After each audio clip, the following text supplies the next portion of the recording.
Chapter 14. Some time elapsed before I learned the history of my friends. It was one which could not fail to impress itself deeply on my mind, unfolding as it did a number of circumstances, each interesting and wonderful to one so utterly inexperienced as I was. The name of the old man was de Lacy. He was descended from a good family in France, where he had lived for many years in affluence, respected by his superiors and beloved by his equals. His son was bred in the service of his country, and Agatha had ranked with ladies of the highest distinction. A few months before my arrival, they had lived in a large and luxurious city called Paris, surrounded by friends and possessed of every enjoyment which virtue, refinement of intellect, or taste, accompanied by a moderate fortune, could afford. The father of Safie had been the cause of their ruin. He was a Turkish merchant, and had inhabited Paris for many years, when for some reason which I could not learn, he became obnoxious to the government. He was seized and cast into prison the very day that Safie arrived from Constantinople to join him. He was tried and condemned to death. The injustice of his sentence was very flagrant. All Paris was indignant, and it was judged that his religion and wealth, rather than the crime alleged against him, had been the cause of his condemnation. Felix had accidentally been present at the trial. His horror and indignation were uncontrollable when he heard the decision of the court. He made at that moment a solemn vow to deliver him, and then looked around for the means. After many fruitless attempts to gain admittance to the prison, he found a strongly grated window in an unguarded part of the building, which lighted the dungeon of the unfortunate Mohammedan, who, loaded with chains, waited in despair the execution of the barbarous sentence. Felix visited the grate at night, and made known to the prisoner his intentions in his favor. The Turk, amazed and delighted, endeavored to kindle the zeal of his deliverer by promises of reward and wealth. Felix rejected his offers with contempt, yet when he saw the lovely Safie, who was allowed to visit her father, and who by her gestures expressed her lively gratitude, the youth could not help owning to his own mind that the captive possessed a treasure which would fully reward his toil and hazard. The Turk quickly perceived the impression that his daughter had made on the heart of Felix, and endeavored to secure him more entirely in his interests by the promise of her hand in marriage so soon as he should be conveyed to a place of safety. Felix was too delicate to accept this offer, yet he looked forward to the probability of the event as to the consummation of his happiness. During the ensuing days, while the preparations were going forward for the escape of the merchant, the zeal of Felix was warmed by several letters that he received from his lovely girl, who found means to express her thoughts in the language of her lover by the aid of an old man, a servant of her father who understood French. She thanked him in the most ardent terms for his intended services towards her parent, and at the same time she gently deplored her own fate. I have copies of these letters, for I found means, during my residence in the hovel, to procure the implements of writing, and the letters were often in the hands of Felix or Agatha. Before I depart I will give them to you. They will prove the truth of my tale, but at present, as the sun is already far declined, I shall only have time to repeat the substance of them to you. Safie related that her mother was a Christian Arab, seized and made a slave by the Turks. Recommended by her beauty, she had won the heart of her father of Safie, who married her. The young girl spoke in high and enthusiastic terms of her mother, who, born in freedom, spurned the bondage to which she was now reduced. She instructed her daughter in the tenets of her religion, and taught her to aspire to higher powers of intellect and an independence of spirit forbidden to the female followers of Muhammad. This lady died, but her lessons were indelibly impressed on the mind of Savy, who sickened at the prospect of again returning to Asia and being immured within the walls of a harem, allowed only to occupy herself with infantile amusements, ill suited to the temper of her soul, now accustomed to grand ideas and a noble emulation for virtue. The prospect of marrying a Christian and remaining in a country where women were allowed to take a rank in society was enchanting to her. The day for the execution of the Turk was fixed, but on the night previous to it he quitted his prison and before morning was distant many leagues from Paris. Felix had procured passports in the name of his father, sister, and himself.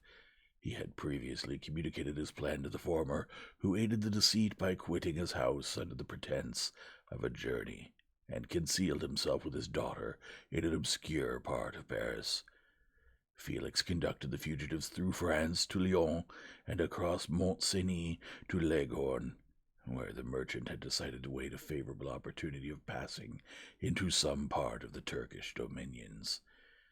Safie resolved to remain with her father until the moment of his departure, before which time the Turk renewed his promise that she should be united to his deliverer, and Felix remained with them in expectation of the event, and in the meantime he enjoyed the society of the Arabian, who exhibited towards him the simplest and tenderest affection.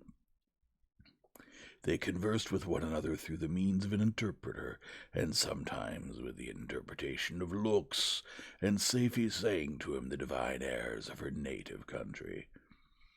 The Turk allowed this intimacy to take place, and encouraged the hopes of the youthful lovers, while in his heart he had formed far other plans.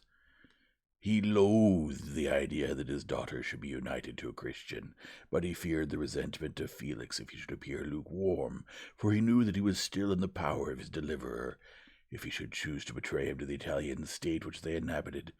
He revolved 1,000 plans by which he should be enabled to prolong the deceit until it might be no longer necessary, and secretly to take his daughter with him when he departed. His plans were facilitated by the news which arrived from Paris. The government of France was greatly enraged at the escape of their victim, and spared no pains to detect and punish his deliverer.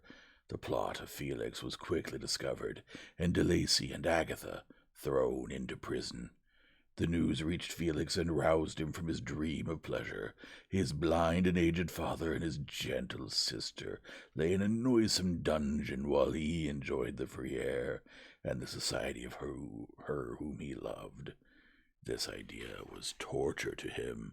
He quickly arranged with the Turk that if the latter should find a favorable opportunity for escape before Felix could return to Italy, Safie should remain as a boarder at a convent at Leghorn, and then, quitting the lovely Arabian, he hastened to Paris and delivered himself up to the vengeance of the law, hoping to free De Lacy and Agatha by this proceeding.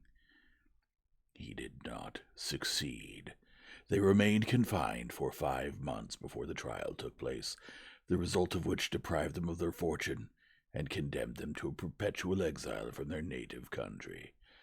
They found a miserable asylum in the cottage in Germany, where I discovered them. Felix soon learned that the treacherous Turk, for whom he and his family endured such unheard-of oppression, on discovering that his deliverer was thus reduced to poverty and ruin, became a traitor to good feeling and honor, and had quitted Italy with his daughter, insultingly sending Felix a pittance of money to aid him, as he said, in some plan of future maintenance. Such were the events that preyed on the heart of Felix and rendered him, when I first saw him, the most miserable of his family. He could have endured poverty, and while this distress had been the meed of his virtue, he gloried in it, but the ingratitude of the Turk and the loss of his beloved Safie were misfortunes more bitter and irreparable. The arrival of the Arabian now infused new life into his soul.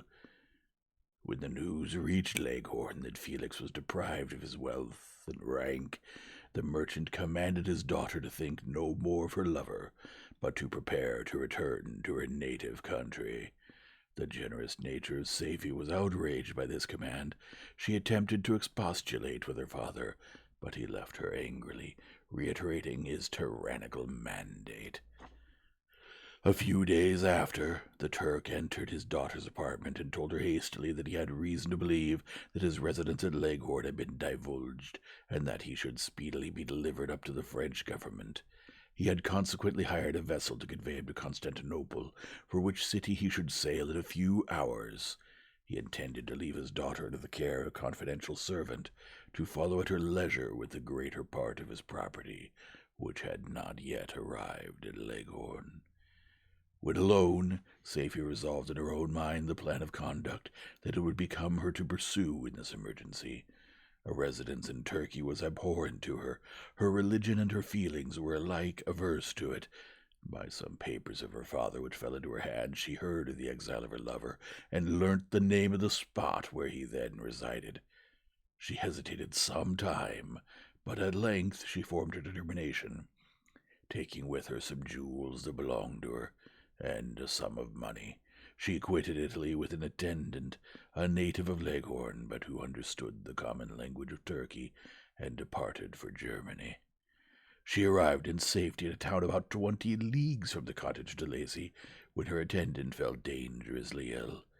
Safie nursed her with the most devoted affection, but the poor girl died, and the Arabian was left alone, unacquainted with the language of the country, and utterly ignorant of the customs of the world.